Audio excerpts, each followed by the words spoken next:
Qué gran alegría, es un gran motivo hoy para estudiar la bendita palabra de Dios. Que las ricas bendiciones del Eterno sean con cada uno de ustedes.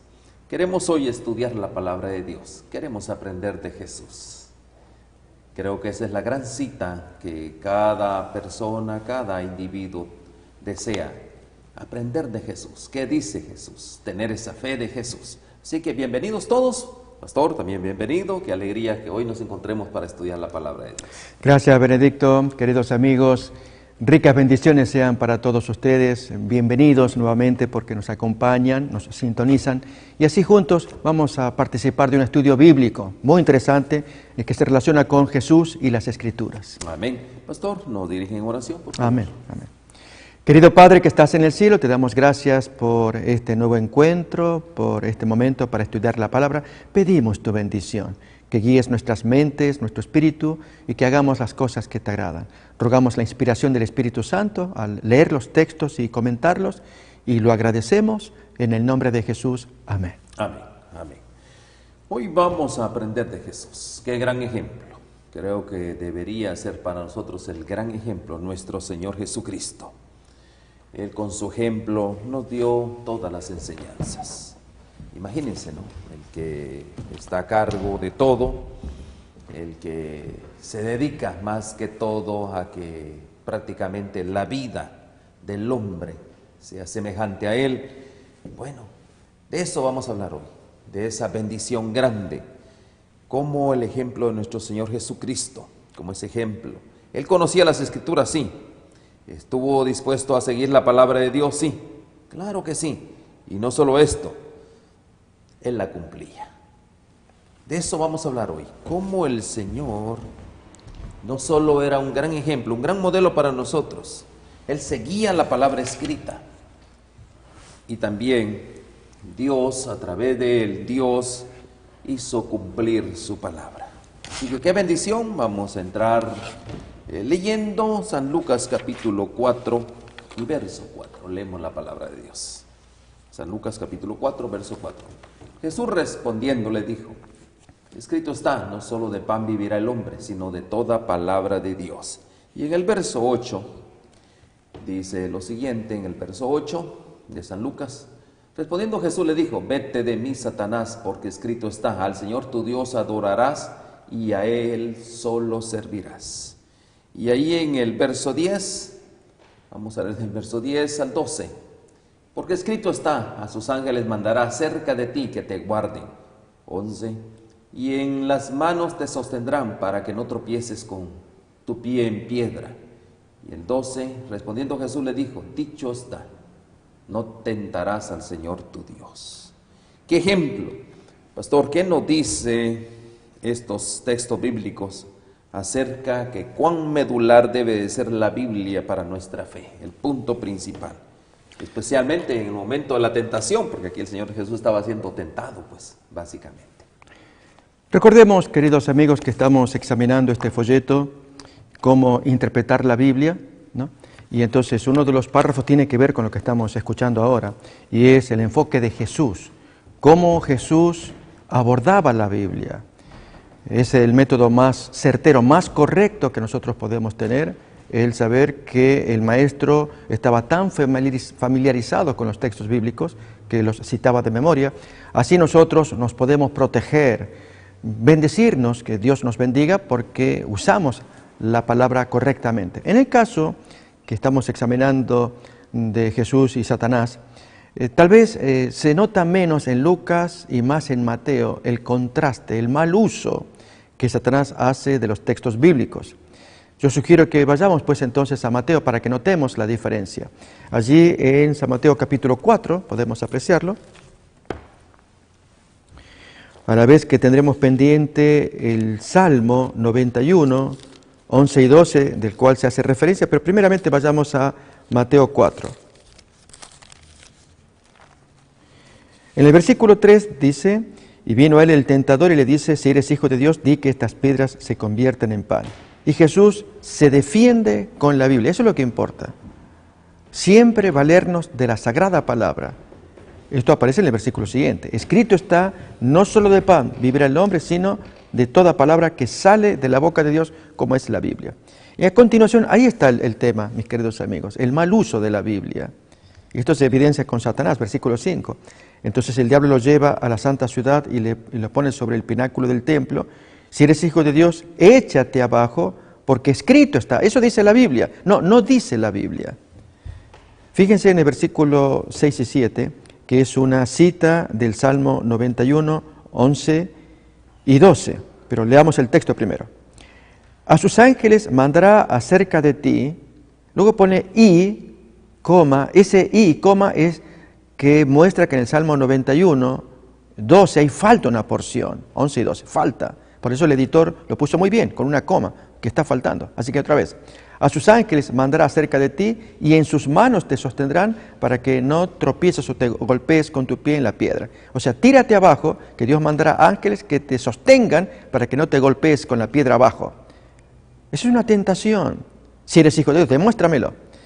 Y Jesús, a continuación, dice, el siguiente versículo, no tentarás al Señor tu Dios. Si observamos el Salmo 91, 11, 12, el texto completo, que citó Satanás, pues a sus ángeles mandará acerca de ti que te guarden en tus caminos, que te guarden de los malos caminos. Y ahora sí, que en sus manos te llevarán para que no te golpees. En las manos te llevarán para que tu pie no tropiece en piedra. Entonces, esa porción, que te guarden, esa la omitió Satanás. Aunque Lucas, en el texto leído al comienzo, lo cita, pero más correcto es la lectura de Mateo. Y es, amigos, saquemos la lección. Hay gente que malinterpreta la Biblia, cuidémonos. A veces los hermanos en la iglesia confían en sus pastores, en sus líderes, en sus sacerdotes, los líderes, no importa quién. Aquí no ubicamos la iglesia, sino el liderazgo. Y el hermano, en lugar de estudiar por su cuenta, confíese, el pastor estudió, él sabe lo que está diciendo. No es así.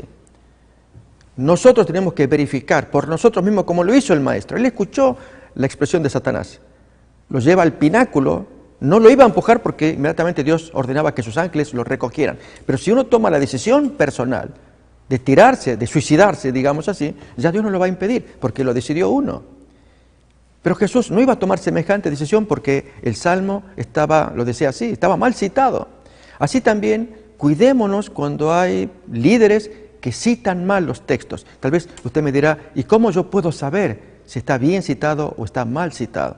En ese caso tenemos que escuchar opiniones diferentes. A veces no nos gusta que venga alguien y nos diga, mira, no me enseñes distinto de lo que me enseña mi pastor. Pues me estás confundiendo. Enhorabuena, mis queridos amigos. Está en juego nuestra salvación. Escuchemos la voz de Dios que habla aquí, aquí y aquí, que nos va corrigiendo.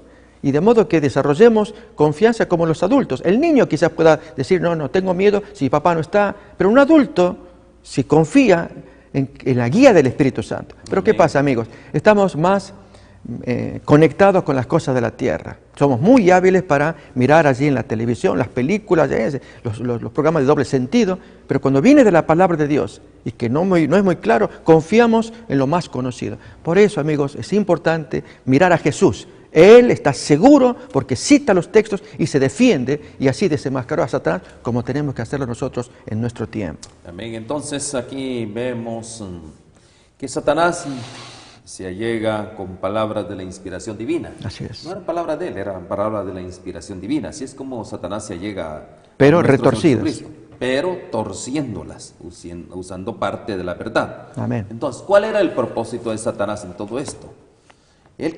Satanás quería que Jesús presumiese, que entrara en un estado de presunción de la misericordia de su Padre, la misericordia de Dios, y arriesgara la vida antes de cumplir su misión. Amén, amén. Miren qué importante es esto, ¿no? Así es. Bien importante. Entonces, y así nosotros hoy en día permitimos que la misericordia de Dios, que nuestro Padre, de nuestro Señor Jesucristo aún todavía, nosotros mismos estamos arriesgando nuestras vidas. Yo le voy a decir a usted, cada uno de nosotros el Señor nos ha mandado a cumplir una misión. Somos misioneros. Pero, ¿qué sucede con nosotros? A veces nosotros, por torcer las Escrituras o por dar oído a otros, como bien decía el pastor, ¿qué sucede? Dejamos de cumplir nuestra misión. Y eso mismo quería Satanás con el Señor Jesús, que Él O sea, él se iba a poner como un estorbo para que prácticamente el Señor Jesús no cumpliera su misión ¿de qué? De redimir al hombre en la cruz del Calvario. Esa era la misión. Lo quería, entre otras cosas, matar anticipadamente. Entonces, ahora, Satanás esperaba que nuestro Señor Jesucristo fracasara en el plan de salvación, pero este plan estaba cimentado tan profundamente que Satanás no podía entorpecerlo ni desbaratarlo. Eso es bien importante. Lo mismo sucede con nuestras vidas. Satanás no podrá interponerse, excepto que tú le permitas. Y muchas veces nosotros le permitimos, pastor. Por ejemplo, yo le voy a decir a usted, yo soy un excelente cristiano, creo en Dios, tengo fe en Dios, y sé que el Señor me va a salvar. Pero yo vengo, y digámoslo de esa manera, poniéndolo, haciendo la ilustración, agarro un vaso de agua y le echo algún veneno ahí. Yo creo en Dios, ¿verdad que sí? Y yo sé que Dios me va a salvar. Y vengo, le echo veneno y me lo tomo. ¿Será que Dios me va a salvar? Basados en el texto de Marcos capítulo 16, ahí se cuenta el caso de Jesús dice, tomaréis venenos y no os hará daño. Y entonces, de hecho, ha habido casos, amigos, esto se ha publicado acá en Estados Unidos, de un pastor que hizo semejante cosa. Y entonces él dijo, está el texto allí en Marcos capítulo 16, creo que versículo 15, ahí está. Así que si dice allí, yo lo voy a hacer. Y lo hizo. Aquí, amigos, miren, en mi nombre echarán fuera demonios, hablarán nuevas lenguas, tomarán en las manos serpientes, y si bebieren cosa mortífera, no les hará daño. Sobre los enfermos pondrán sus manos y sanarán, etcétera. Entonces, si Jesús dijo eso, que de paso, amigos, es un texto muy conflictivo, porque no está en el texto bíblico original de Marcos. Esto se llama final largo de Marcos y que no lo reconocen manuscritos antiguos. Así que si uno basa la fe en un texto conflictivo, tengamos mucho cuidado. Presunción fue la palabra que él usó. Efectivamente, hermanos, cuando hay gente que va a presumir que aquí Dios está y yo no tenga confianza que... No, tenemos que ser cautelosos porque Dios va a cuidar cuando hemos hecho todos nuestros esfuerzos y ya no damos más, Dios agrega el suyo. Pero si de nuestra parte teníamos que hacer lo que era nuestra obligación, esperando que Dios haga nuestra parte, Dios no la va a hacer. Dios quiere completar todo lo que hayamos hecho para cuidar, hacer todas las cosas correctas. Dios luego completa para premiar esa fe que tenemos. Por lo tanto, amigos, es muy delicado presumir. Y en el caso de Satanás le estaba insinuando a Jesús, tírate y prueba que eres hijo de Dios. Y Jesús, lógicamente, él tenía poder, amigos, pero aquí hay otro asunto importante. Esta no era una obra de teatro. Porque si Jesús se tira inmediatamente allí, seguramente Dios lo iba a salvar. No, no es así. Jesús arriesgó todo y nos dio el ejemplo. Y algo que dijo Benedicto, estaba cimentado. La salvación estaba cimentada, pero amigos, hay una expresión importante, en la segura palabra de Dios, y no tanto porque ya Dios decretó que te vas a salvar, pase lo que pase, como enseñan los dispensacionalistas. No, si confiamos en la Biblia, y dice en la Biblia, y la seguimos, nos vamos a salvar. No porque ya está decretado que yo me salve, ya está decretado que Jesús no se pierda. No, Jesús, tú sigue extremadamente, fielmente, concienzudamente lo que dice la palabra de Dios y Señor, tú lo vas a lograr. Pero amigos, cuando uno se confía en la fuerza que tengo, no, estamos permitiendo que el enemigo tome ventaja, nos haga sus emboscadas, caigamos en la trampa y Dios no nos va a ayudar. Nos ayuda si seguimos fielmente la palabra de Dios. Quiero leer este comentario hablando de la autosuficiencia. Dice acá, deje que el autosuficiente que actúa como si supiera más que su Señor, siga en su esperanza, en su supuesta fortaleza, no en su esperanza, sino en su supuesta fortaleza. Luego viene el sufrimiento y una vida inválida, o tal vez la derrota y la muerte. Cuando nosotros caemos en un estado de presunción, cuando nosotros somos autosuficientes, cuidado, aprendamos de Jesús, es el modelo prácticamente. Ahora, ¿por qué razón? Yo le digo a usted, mi querido amigo y hermano, estamos librando una gran batalla, pastor. Es una gran batalla, un conflicto entre el bien y el mal, entre el enemigo de toda justicia, el enemigo de Dios, el enemigo suyo. ¿Qué va a hacer el enemigo? Aprovecharse de los puntos más débiles que tenemos. Eso es lo que va a hacer. ¿Y cuáles son esos puntos más débiles que tenemos? No estudiamos la palabra de Dios. Ese es el punto más débil. No estamos en comunión constante con Dios, en una relación constante. Ese es un punto del cristianismo hoy en día débil. Entonces, ¿qué sucede? Cuando el enemigo los ataca, pastor, ¿cómo se van a defender? si no están cimentados en la palabra de Dios? Aquí es donde hace Satanás sus asaltos más férreos. ¿Dónde? Cuando no estudiamos la palabra de Dios. Nos mete duda. Eso fue lo que pasó con Eva. ¿Ya recuerda? ¿Qué sucede? Entra la duda y pastor, y cuando una persona entra en duda, ya está en terreno del enemigo, ¿no es así? Tanto que en lugar de confiar en la promesa, en el texto de la Biblia, comenzamos a razonarlo y será así, es decir, darle espacio a la duda, dijo él, y luego consultamos la carne, al hombre. Miren lo que dice el Señor en Jeremías capítulo 17, versículo 5.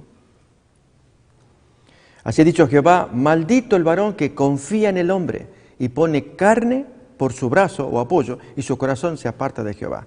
En lugar de escuchar lo que haya que escuchar y razonarlo, verlo en la Biblia, mírenlo cómo lo expresa de los bereanos, Hechos 17:11. Quiero examinarlo. Tú me dices esto, pero no te voy a responder, quiero mirarlo en la Biblia.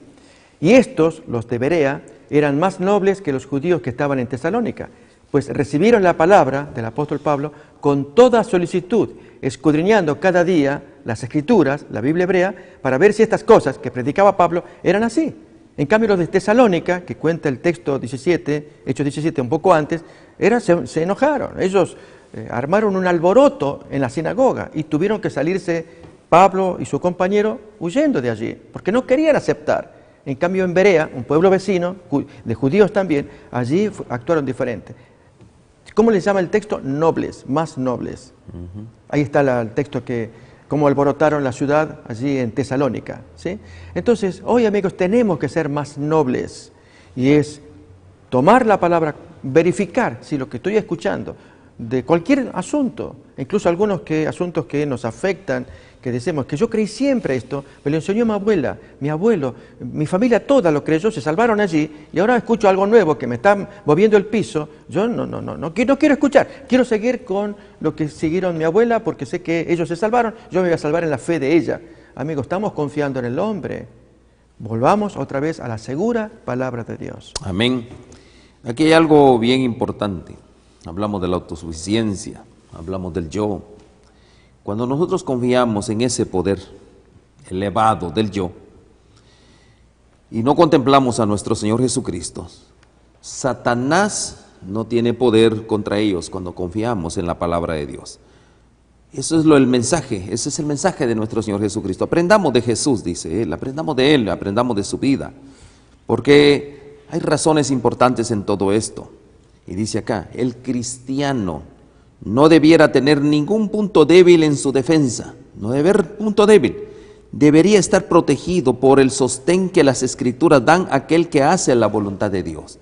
Yo sé que usted hace la voluntad de Dios, quiere hacer la voluntad de Dios, pero si usted no toma la Biblia como su sustento, su base para su vida, ¿qué sucede? Y se agarra del brazo humano. Mi querido amigo y hermano, no confiemos en el brazo humano, confiemos en la bendita palabra de Dios.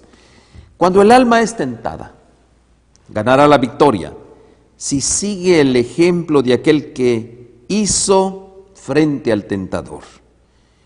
Con estas palabras, escrito está, puede estar seguro bajo la protección de un así dice Jehová. ¿Cómo tenemos que responder? Escrito está, así dice Jehová. Tristemente, en los últimos tiempos que estamos viviendo, tiempos difíciles, finales, mi querido amigo y hermano, si nosotros no respondemos con la palabra de Dios, nuestra salvación está en un terreno movedizo. Pongamos mucha atención en todo esto. Por eso, vemos nosotros que Satanás utiliza las mismas escrituras, las tuerce, las utiliza, pero torcidamente. ¿No pasa eso? Hoy en día, cuando nosotros vemos en nuestros púlpitos, un pastor cita la Biblia y vamos a leer este verso bíblico y lee el verso bíblico. Y sobre ese verso bíblico, ¿qué es lo que hace? Es redundando en todo ese verso bíblico. Mi querido amigo y hermano, la Biblia se interpreta a sí mismo. La Biblia no es para filosofar. No, la Biblia es ¿qué? La Biblia es el consejo de Dios. ¿Qué dice Dios hoy? No qué dice el hombre, qué dice Dios hoy. Eso es lo importante en todo esto. Entonces, pastor, ¿qué podemos nosotros aprender de nuestro Señor Jesucristo? Jesucristo es el ejemplo para todos nosotros. Tenemos que aprender de Él. Cuando la tentación les asalte o se le disputen sus derechos, debes de sobrellevarlo pacientemente. ¿Cómo? Con un escrito está. No se han de considerar con derecho a pedir al Señor que ostente su poder para darle la victoria sobre sus enemigos, a menos que por ello Dios haya de recibir honra y gloria. ¿Qué está pasando con nosotros hoy en día? El ejemplo del Señor Jesucristo. Pastor, qué gran ejemplo. Él vino, ¿qué? A glorificar a su Padre. Él no hablaba más que únicamente de su Padre. No hablaba de otra cosa. Dígame usted, ¿será que Él habló de Él? No, Él vino a glorificar a su Padre. Agregamos a esto más, amigos, y es no solamente cuidarnos de los hombres cuando les consultamos, estamos inseguros quizás y decimos que yo quiero hablar. Está bien, es necesario hablar, pero no tomar la palabra del hombre como palabra final, sino la palabra bíblica es la palabra final. Pero además de cuidarnos del hombre, cuidémonos de nosotros mismos. Déjenme que les dé una ilustración. Una persona que tiene debilidad personal y encuentra en el texto bíblico algún apoyo para su debilidad personal. El caso de aquel texto del apóstol Pablo que le dice a Timoteo: por causa de tus enfermedades es bueno que tomes un poco de vino, que ya no tomes agua. O acá dice que se puede tomar vino, entonces es mi debilidad. Bueno, entonces yo voy a tomar vino, porque acá se dice que se puede tomar vino. Y amigos, ahí tenemos el texto para recordarlo. Cuando actuamos de esa manera, más bien estamos consultando la carne. Hace rato era consultar al hombre, ahora me consulto a mí. Y mi carne me dice que me gusta el alcohol, y yo necesito, y ahí encuentro la prueba. No, amigos, ¿realmente queremos servir a Dios? En el caso del texto citado, era un problema de Timoteo y que tenía problemas de salud. Yo no lo tengo, así que Timoteo sí lo tenía. Y además el vino de ese tiempo es muy diferente en su graduación alcohólica con el vino actual, moderno, según un estudio que alguien publicó en algún lado. Entonces no podemos comparar lo que ocurría en el primer siglo con lo que está pasando en los tiempos modernos. Por eso es que debemos ser cuidadosos a la hora de mirar los textos bíblicos para no tomar aquello que satisfaga nuestra carne y hacemos cosas contrarias a la voluntad de Dios. Bien claro, por ejemplo, si nosotros leemos ahí en San Lucas capítulo 10, verso 26, miren cómo el Señor Jesús respondía, y Él les dijo: ¿qué está escrito en la ley? ¿Cómo lees? O sea, cuando le hacían una pregunta, Él mismo le decía: ¿qué está escrito en la ley? Dime tú, es una respuesta a uno de los doctores de la ley, le dice: ¿qué está escrito en la ley? ¿Cómo lees? O sea, ¿por qué Él se refería a las Escrituras? Y eso es algo bien importante que nosotros tenemos que entender hoy. Cuando a veces nos demanda la razón de nuestra fe, dice: ¿cómo lees? ¿Cómo está escrito? O sea, no es para defendernos, pero ¿qué es lo que hacemos nosotros, pastor? Nos defendemos, entramos inmediatamente en una defensa, y cuando nosotros entramos en una defensa, ¿qué necesitamos? En un juicio humano, ¿qué necesitamos? Necesitamos un abogado, porque nosotros mismos no nos podemos defender cuando estamos en un pleito, en una contienda, en una disputa. Necesitamos un abogado. Entonces, ¿qué dice el abogado? ¿Cómo está escrito? ¿Qué dice el abogado? No es lo que diga yo, es lo que dice el Señor Jesús. Y eso es bien importante aprender, pastor. Entonces, para ir terminando esta parte del segmento, yo le digo a usted de que hoy en día nosotros tenemos que aprender de Jesús. Él es el modelo prácticamente que el Señor nos da como gran ejemplo. Entonces,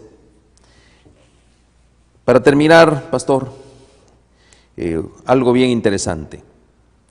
En San Juan capítulo 7, verso 38, leamos por favor San Juan capítulo 7, verso 38, aquí hay una declaración muy importante: el que cree en mí, como dice la Escritura, dice como dice la Escritura, no dice como dice el Señor Jesús, ¿verdad? O como digo yo, es como dice la Escritura, en su interior correrán ríos de agua viva. Entonces, pastor, aquí Jesús, el verbo de Dios hecho carne, le señala a sus seguidores lo que la Escritura dice. Solo mediante la Biblia sabemos que Jesús es el Mesías prometido. Son las Escrituras las que dan testimonio de ¿quién? De nuestro Señor Jesucristo. Jesús mismo estuvo dispuesto a cumplir con las Escrituras, la palabra de Dios puesta por escrito. Si Él estuvo dispuesto a hacerlo, ¿qué nos dice esto sobre nosotros hoy en día? ¿Cómo debemos de actuar nosotros? Efectivamente, queridos amigos, nosotros cuando tomamos la Biblia en medio de un concurso de tantas interpretaciones, tantos oradores, iglesias, y que tienen voces disímiles, este mira para este lado, el otro mira para este otro lado, aún se justifica con la Biblia conceptos modernos como esto de la ideología de género o aún la homosexualidad en la Biblia. El caso de Jesús con Juan, algo repugnante, o David con su amigo Jonatán, o Ruth con su suegra Noemí, que hay predicadores que toman esos textos para apoyar estas ideologías nuevas, perversas. Con cuánto cuidado, amigos, debiéramos tomar los textos como los tomaba Jesús en sus días, con oración, para mostrarles a sus oyentes que había una perfecta armonía entre lo que el Antiguo Testamento enseñaba y lo que Jesús estaba presentando. Hoy, en nuestros días, el mundo necesita de luz que solamente el Señor Jesús la puede dar, emanada de la misma Biblia, pero feliz aquel intérprete, aquel expositor que saca del tesoro de la Biblia los textos, los argumentos que la gente le ilumina su corazón. Y dicen, aquí ya encuentro mi Salvador, quien me sostiene, perdona mi pecado, puede renovar mi corazón, hacerme criatura nueva para llevarme a la obediencia. Si hacemos esto a Dios, le agrada, rescata a una persona. Pero amigos, vivimos en un tiempo de mucha convulsión y Satanás toma cada vez más terreno y por lo tanto lo va a impedir. Ahí es donde se requieren los campeones que conozcan su Biblia, que defiendan el honor del Señor, que pongan la Biblia al conocimiento de todos, para hacer frente a tantos predicadores y teorías que aparecen allí y que nosotros podamos ser luz también para otros. Amén. Por eso, amigos, estas lecciones y ver al modelo Jesús, que él dominaba muy bien los textos y así les enseñaba a sus oyentes a que disciernan el poder de Dios y el amor a través del Antiguo Testamento. Amén. Mis queridos hermanos, ¿cómo nosotros vamos a aprender más de Jesús? ¿Cómo nosotros vamos a instruirnos en las cosas de Jesús? Yo quiero ofrecerle a usted este material. Es un librito, es el Camino a Cristo. Un librito maravilloso que me gustaría que usted lo tuviera. Es gratuito para usted. ¿Cómo aprender más de Jesús? Aquí en el Camino a Cristo. Él dice, el camino a Cristo, es el camino que nos lleva ¿a dónde? Que nos lleva al cielo. Y yo le insto a usted que usted pueda leer esto. Es una gran bendición para su vida, el Camino a Cristo. Así que hay un teléfono, usted puede contactarnos y con gusto nosotros se lo enviamos a usted con otro material que gustosamente nosotros podemos colocar. Así que va a ser una gran bendición. Es gratuito, usted se lo llame y se lo enviamos. Así que, bueno, vamos a continuar.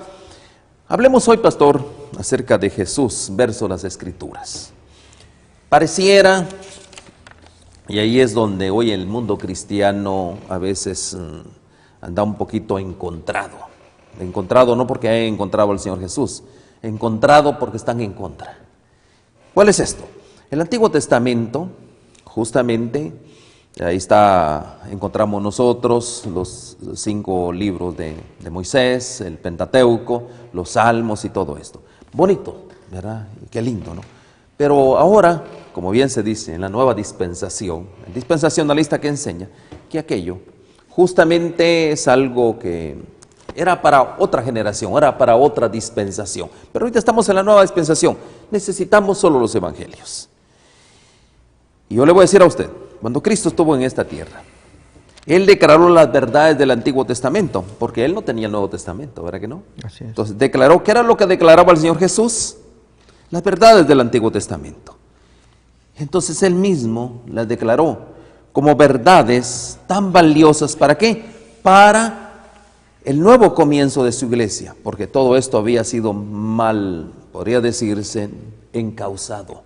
No había realmente el pueblo de Dios o la manera en que la gente encauzó las Escrituras del Antiguo Testamento, tergiversaron todo. Por eso el Señor Jesús vino nuevamente ¿a qué? Vino a enseñarnos un nuevo reino, pero ese reino Realmente era el mismo reino que fue instituido del mismo principio. No vino a enseñar otro reino como bien se enseña. Entonces, aquí claramente el Señor Jesús declaró las verdades del Antiguo Testamento que son valiosas para el Nuevo Testamento. Cristo fue un reformador, eso fue lo que hizo Cristo. Reformó todo ese gran sistema que había sido malentendido. Entonces, a tal grado hoy en día, pastor, que necesitamos nuevos reformadores. Necesitamos gente que venga a reformar. ¿Por qué? Porque también se han torcido las Escrituras. Tanto, mis queridos amigos, que al leer la palabra de Dios, y especialmente en el contexto de los días finales, el Señor está levantando un pueblo que predique las verdades distintivas para este tiempo. Lo que el apóstol Pedro le llama la verdad presente. Quiero invitarles a que lo podamos mirar. Capítulo 1:12. Ahora les doy más la precisión.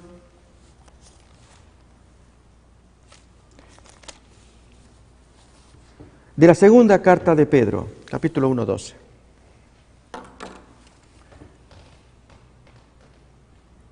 Dice, por esto yo no dejaré de recordaros siempre estas cosas, aunque vosotros las sepáis y estéis confirmados en la verdad presente. Verdad presente significa una verdad actual, una verdad del momento. Y hubo verdades del momento en diferentes épocas. ¿Cuál era la verdad presente de Noé?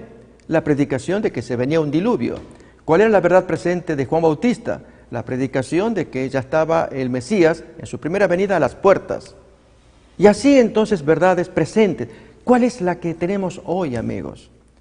La verdad presente de hoy es el mensaje de los 3 ángeles ante un anuncio ante la llegada del anticristo que forzará la marca de la bestia. Pero aquí que el Señor levantó un conjunto de verdades, es decir, ya estaban puestas en la Biblia, pero que el pueblo que estudia las tiene que descubrir para que el mundo quede absolutamente amonestado. Y esto aparece, amigos, con la experiencia que cuenta Apocalipsis capítulo 10 de la ingesta de un librito dulce amargo, que cuenta ese capítulo, representando a Juan, al grupo de creyentes que en su época cumplirían allí el momento. ¿Qué cosa? El estudiar profundamente la porción de Daniel, un librito que estaba sellado, comerlo fue muy dulce a la boca, amargo en las consecuencias. Y fue aquella gente milerista que creyó que Jesús venía para 1844. Fue un chasco, no se produjo nada de eso. Pero ocurre que las verdades aprendidas allí, esta gente no lo sabía, ya estaban puestas en Apocalipsis. Miren entonces en consecuencia, capítulo 10 de Apocalipsis, versículo 11 en adelante, la misión que se le asigna a esa gente y a todos aquellos que oigan estas verdades. Se levanta un conjunto de verdades que son un arsenal contra la bestia en los días finales. Miremos. Y él me dijo, es necesario que profetices otra vez, con ese dolor de estómago que tienes del versículo anterior, que es amargo en el vientre, que profetices otra vez sobre muchos pueblos, naciones, lenguas y reyes. ¿Profetizar qué? ¿Qué tengo que predicar? Me duele la panza, no puedo salir a predicar. Y a continuación, ahí dice que. Entonces me fue dada una caña semejante a una vara de medir, y se me dijo, levántate, mide el templo de Dios y el altar, y a los que adoran en él. La palabra medición es juzgar, a ver si da la medida. Cuando se mide el cuerpo de una muchachita que se va a casar, y se le toman las medidas allí para poner el vestido. Así también, amigos, nos están tomando la medida para ver si calza la justicia de Cristo en nuestro corazón. A ver, te voy a medir. Así pasó con Belsasar en Daniel capítulo 5. Fuiste pesado en la balanza, no se te halló la medida, fuiste hallado falto, quedaste afuera. Así, amigos, un mensaje de juicio. Pesado ha sido en balanza, fuiste hallado falta. Y ese mensaje de juicio aparece en Apocalipsis 14, versículos 6 y 7. Y ese es el mensaje que hay que escucharlo, predicarlo, enseñarlo, advertirle al mundo. Ya viene la medición de Dios, te van a medir. Y en eso el final, y quedamos afuera o quedamos adentro. Mírenlo. Aquí está la paciencia, capítulo 14, versículos 6 y 7.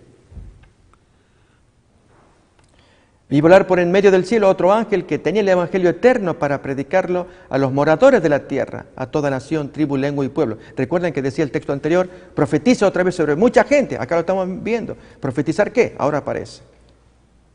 diciendo, temed a Dios y dadle gloria, porque la hora de su juicio ha llegado, y adorad al Creador.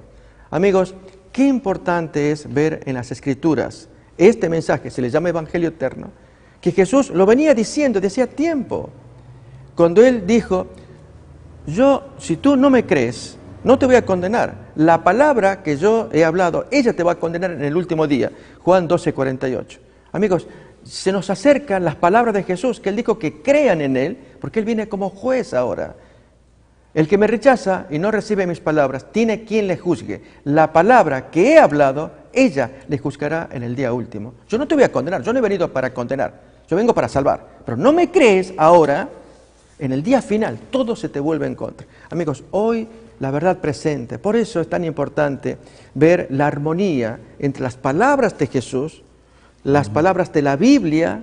No hay en absoluto contradicción, y cuánto más con el Antiguo Testamento. Jesús se basó en el Antiguo Testamento, no en el Nuevo. Si el Nuevo no estaba escrito todavía, sino en el Antiguo. Y entonces del Antiguo pone la base para que el Nuevo Testamento ahora lo podamos entender. ¿No decía esto Pablo cuando visitaba las sinagogas?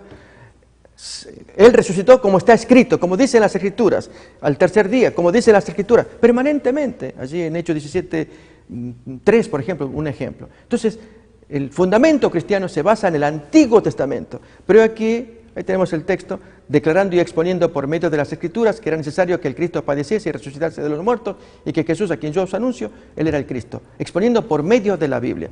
Amigos, el punto es que en el caso de los dispensacionalistas, hicieron un quiebre, una ruptura. No hay conexión entre el Antiguo Testamento, que eso era para la vieja dispensación, que les sirva a los judíos. A mí ya no me sirve. Yo estoy en la nueva dispensación. Tomo el Nuevo Testamento. Cuando hablamos así, estoy perdiendo la esencia de la base, por qué Dios actúa así con el pueblo, para enseñarme a mí cómo va a actuar con la iglesia, y especialmente en el día del juicio, cómo va a actuar con todos. Hay una perfecta armonía entre el Antiguo y Nuevo Testamento, y Jesús es el nexo que los une a ambos. Amén. ¿Por qué razón? Pastor, ¿Cristo fue el redentor del hombre desde el principio? Claro, Cristo era su redentor. ¿Cristo es el redentor del mundo en este tiempo? Claro, Cristo es el redentor del mundo. Entonces, ¿por qué crear una gran barrera, un gran abismo en todo esto? Yo leo este comentario. Exaltad a Jesús, dice: antes de revestir Él su divinidad de humanidad, recuerde, antes de venir a nuestro mundo, el mensaje evangélico fue dado por Adán, por Set, por Enoc, por Matusalén y Noé. Abraham en Canaán también lo dio, Lot en Sodoma. Llevaron el mensaje, y de generación en generación los fieles mensajeros proclamaron aquel que había de venir. Ese era el mensaje, que iba a venir el ungido de Dios a esta tierra.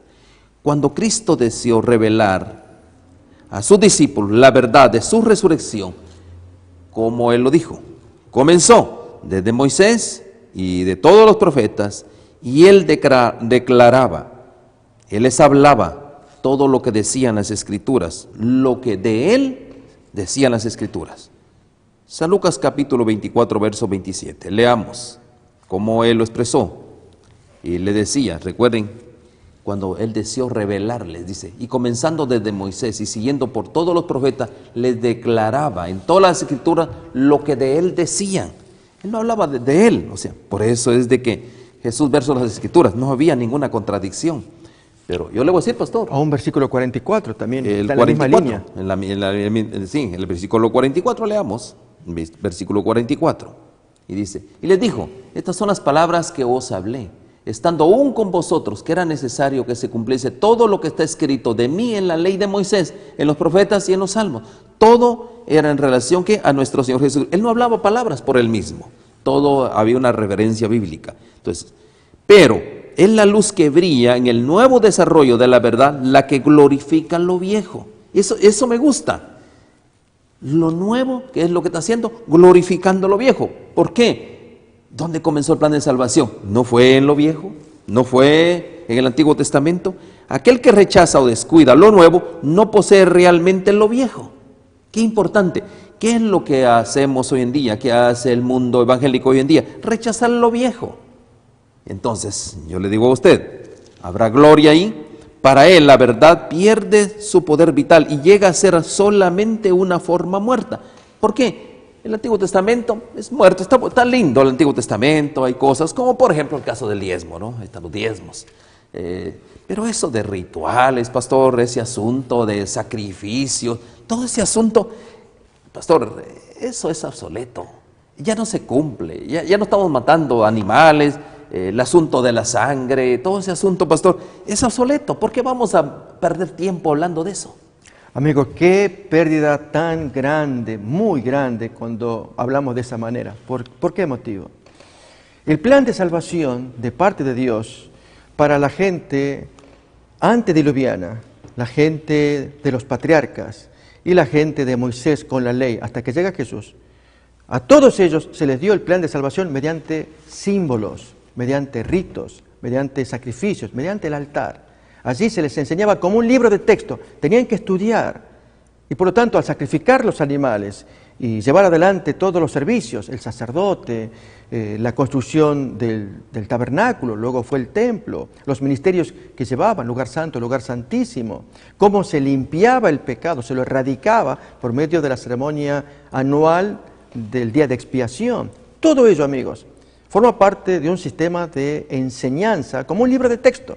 Venido Cristo, vino el cumplimiento de todo ello, y ahora en Jesús lo que hacemos, amigos, no es descartar el libro de texto, es ver no solamente la armonía, es empezar a rastrear acá. Y déjeme que se los diga, cuando los dispensacionalistas o cualesquiera otra gente, no importa quiénes, dicen, en la cruz del Calvario se consumó todo, ahí terminó todo, ya somos salvos en Cristo porque Jesús lo pagó en la cruz del Calvario. Ahí está, se resume todo. Amigos, no es así, eso es parte del sistema.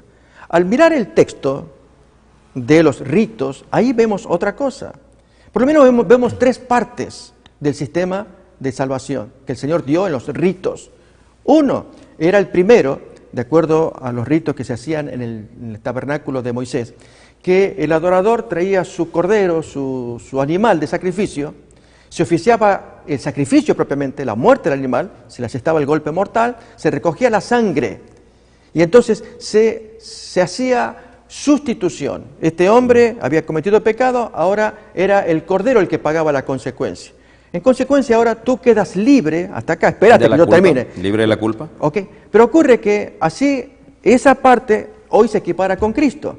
Cristo es el cordero que se le asestó el golpe y entonces Él pagó la culpa que me correspondía a mí. Por lo tanto, Él es mi sustituto. Hasta ahí está bien. Pero ocurre que el sistema del texto, de los ritos, sigue. Y era que se tomaba la sangre y se la llevaba al santuario. Eso lo cuenta el libro de Levítico, donde se esparcía allí la sangre en los cuernos de los altares, tanto del altar que estaba delante de bronce como el que estaba dentro, el altar de la oración, en los cuernos. Y ahí se hacía este servicio. Luego el sacerdote se retiraba y ahora sí, ya el individuo podía irse, que su pecado había sido transferido, había sido sustituido por el cordero, pero ahora transferido. La sangre no quedaba solamente con el cordero muerto, ahora hay que transferirlo al santuario, ahí va a quedar asentado. Ahora vete en paz. Así, amigos, ha pasado, es la segunda parte, que los pecados que la gente comete, dice, Cristo murió por nuestros pecados, pero tu pecado fue transferido al cielo. ¿Dónde? En los libros del cielo. Miren cómo lo expresa Apocalipsis capítulo 20, versículo 12.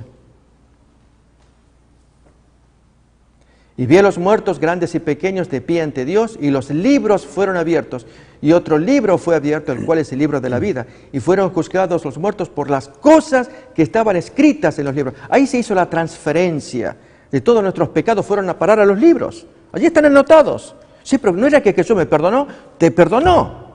Por supuesto que te perdonó, pero el pecado quedó anotado allá. Pero entonces no me perdonó, porque si me perdonó me tiene que haber limpiado, borrado ahí en la cruz del Calvario. No, amigos, así no funciona, porque no te enseña así el texto de los sacrificios. El sacrificio no dice que cuando está muerto el animalito, ahora sí vete en paz, vamos a echar la sangre por acá en el suelo y ya te terminó todo. No, no es así. Por eso que cuando enseñan los dispensacionalistas y otra gente más, enseñan erróneamente, porque descuidaron el Antiguo Testamento. Por eso tenemos que tener mucho cuidado cuando separamos Nuevo y Antiguo Testamento. Dijimos entonces, vamos por el segundo proceso. El primero era la sustitución, el corderito que sustituye al culpable. El segundo paso es la transferencia. Se transfiere la sangre al santuario. Ahí va a quedar. Mírenlo cómo lo expresa Jeremías 17:1. El pecado de Judá escrito está con cincel de hierro y con punta de diamante, esculpido está en la tabla de su corazón y en los cuernos de sus altares. Ahí quedó sentado el pecado. Y ahora viene la tercera fase, que es la fase que hoy estamos viviendo. Y es que se quita la sangre del santuario.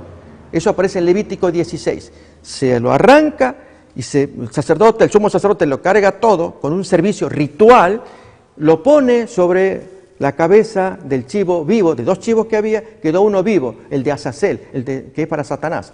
Se confiesa, se transfiere todos los pecados. Y se va con Satanás, el chivo vivo, al desierto y se pierde allá. Así también, amigos, la tercera fase es la limpieza, el juicio, el mensaje del primer ángel, el juicio por el cual se están limpiando los pecados. Ya comenzó con Adán, con todos los muertos santos, se va limpiando. Cuando llegue el turno a los vivos, que no lo vamos a saber, y que empiecen a revisar los casos, así como pasó con Belsasar, que la mano escribió allí, ok, ya te están fichando. Y que en ese momento la mano que empieza a abrir el libro, abre el libro que dice José Pérez, o el nombre que fuera, si usted llega a hacerlo, o yo, y abren acá, y nos están juzgando, y ni sabíamos. Por eso, amigos, va a llegar el momento en que Dios sí lo va a anunciar, y es mediante la imposición de la enemistad de Satanás, la marca de la bestia. Cuando uno tome la decisión allí, ¿qué hago? ¿Le hago caso a Dios o no le hago caso a Dios? Cuando Él me amonestó, no te metas con la marca. Ahí, amigos, comienza el proceso de empezar a ver los libros de la gente viva. Y entonces se erradica el pecado, se lo saca del cielo. Ya no, se borran todos los pecados. Y se los va a llevar a Satanás. Cuando en la segunda venida de Jesús venga, destruya a los pecadores y a Satanás lo mande por 1000 años. Entonces ahí sí, ya se limpió el santuario de pecados que había nuestros anotados en el cielo. Por lo tanto, amigos, resumiendo, y esta es la parte más importante, retengamos el Antiguo Testamento. Jesús tomaba el Antiguo, lo unía, no hay contradicción entre Jesús y el Antiguo Testamento, entre el ministerio que nuestro Maestro lleva en el cielo como sacerdote, intercesor, juez.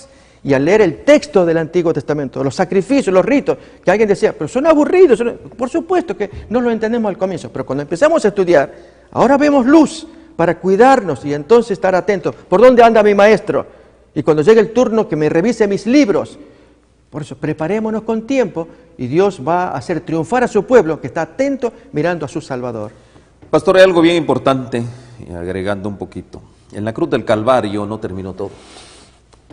Eso vamos a ver un programa posterior acerca del plan eterno de Dios. No terminó en la cruz del Calvario. ¿Qué se logró en la cruz del Calvario? Que tu pena, la culpa, eso, tú eras culpable. Viene, como bien dijo el sustituto, nuestro Señor Jesucristo. ¿Qué fue lo que hizo Él? Él pagó la pena por ti, pero ¿qué sucede? ¿Qué es el acto seguido? ¿Todo terminó ahí? No, al contrario, ahí comienza prácticamente el plan de salvación. Para, en este caso, digámoslo como dicen los dispensacionalistas, para el nuevo pacto, que es el mismo pacto antiguo. Entonces, qué importante es entender esto. Ahora, pastor, Jesús en ningún modo, y usted lo dijo, abolió el Antiguo Testamento. Bajo ningún punto de vista, es el resumen que el pastor estaba haciendo. Ni disminuyó su autoridad. Tiene tanta autoridad el nuevo como el viejo. Ahora, al contrario, el Antiguo Testamento, por cierto, prueba quién es Él. ¿De quién habla el Antiguo Testamento? De nuestro Señor Jesucristo. De Él habla. Es más, Jesús profundizó el significado de las declaraciones del Antiguo Testamento al señalarnos las intenciones originales de Dios. ¿Dónde nosotros entendemos el plan de salvación, el propósito eterno de Dios? ¿Dónde lo entendemos? En el Antiguo Testamento, tal vez de los rituales, ya lo hemos dicho. Entonces, utilizar la autoridad de Jesús para descalificar la santa palabra de Dios, la santa Biblia, o para denigrar alguna de sus partes como no inspiradas, quizás sea una de las críticas más sutiles de las Escrituras. Cuidado, estamos en territorio del enemigo, y sin embargo es la más peligrosa para este tiempo porque se hace en el nombre mismo de nuestro Señor Jesucristo. Yo no puedo utilizar la Biblia, mi querido amigo y hermano, utilizando el nombre de Dios para denigrar la Biblia. No lo puedo hacer. Eso es peligroso, dice el escritor. tenemos el ejemplo de Jesús de cuánta autoridad le dio a las Escrituras, que en su época consistía solo en el Antiguo Testamento. ¿Qué más evidencia necesitamos sobre cómo deberíamos considerar nosotros el Antiguo Testamento también? Lejos de debilitar la autoridad de las Escrituras, Jesús siempre la defendió como una guía confiable. El Antiguo Testamento era una guía confiable. De hecho, declara inequívocamente en el mismo Sermón del Monte, Él dijo: no penséis que he venido para abrogar la ley o los profetas. No he venido para abrogar, sino para cumplirla. Ahí en San Mateo capítulo 5, verso 17.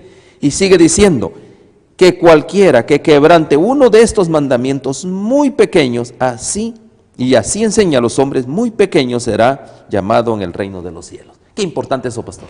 Miremos más, amigos, en San Juan 5:45, el trato que el maestro le da a la Biblia en una crítica que tiene con los fariseos. No penséis que yo voy a acusaros delante del Padre. Hay quien os acusa, Moisés, en quien tenéis vuestra esperanza, es decir, el Antiguo Testamento. Y Jesús muestra la armonía que hay entre él y Moisés en las siguientes palabras.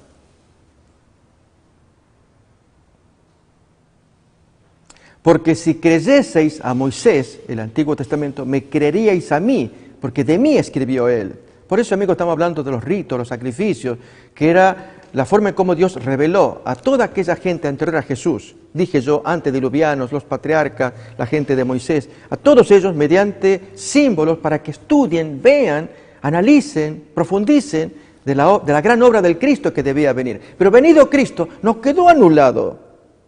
Él vino a cumplir y entonces ahí cada cual tiene su parte. Esto como texto y esto como cumplimiento.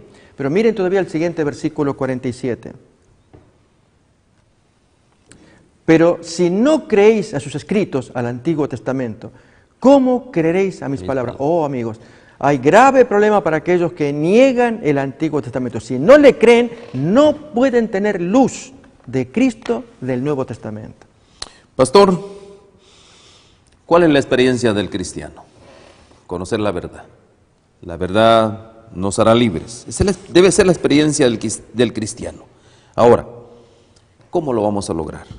Con una vida de sencillez, con una vida de humildad, una vida de mansedumbre, de bondad en el corazón, que muestran a todo aquel con quien se relacione que han estado con Jesús y aprendiendo de Él. ¿Qué tenemos que hacer? Aprender de Jesús.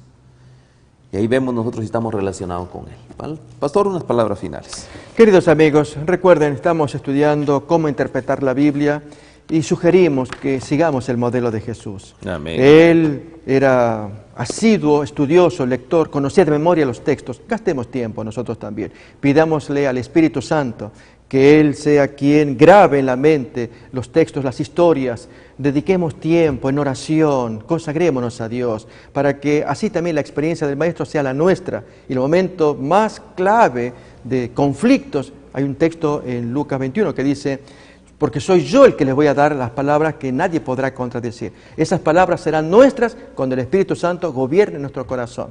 Mis queridos amigos, que Dios les bendiga, les guarde cuando hacemos lo que a Dios le agrada. Amén. Pastor, qué gran bendición saber interpretar la palabra de Dios y qué gran bendición es tomar la Biblia como nuestro fundamento de nuestra fe. Que el Señor les bendiga. Un abrazo a todos y nos vemos en la próxima. Amén.